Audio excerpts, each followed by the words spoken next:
Why were the most iconic figures in the Bible also the most prosperous? Abraham, Joseph, and Moses weren't just spiritual leaders.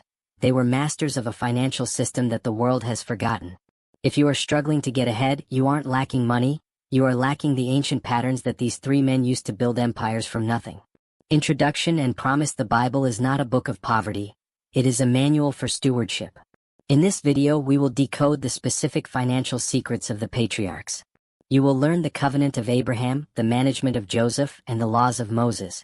Stay until the end because the strategy Joseph used to save Egypt is the exact same one you need to save your family's future. The development. The covenant of Abraham. Abraham didn't become very wealthy in livestock, silver, and gold by accident. His secret was the covenant. He understood that he was blessed to be a blessing. When you align your financial goals with God's purpose to help others, you tap into the same source of abundance that followed Abraham wherever he went. The management of Joseph. Joseph is the ultimate example of moving from the pit to the palace through stewardship. His 20% rule, during the years of plenty, saved a world from famine.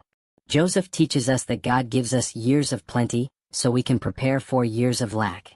If you spend everything you earn, you are ignoring the Joseph principle. Practical management is the highest form of faith. The law of Moses. Moses delivered the statutes that governed a whole nation's economy. Through Moses, we learn the principle of the tithe and the importance of the Sabbath. These laws were designed to remind us that God is the owner of everything. By honoring the first 10% as Moses commanded, you invite divine protection over the other 90%. It is about obedience, not just math. Abraham had the vision, Joseph had the plan, and Moses had the law.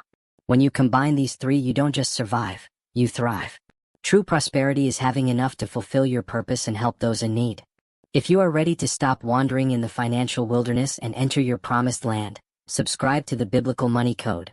Leave a comment saying, "I am following the pattern of the patriarchs," and share this video to spread the word of divine abundance.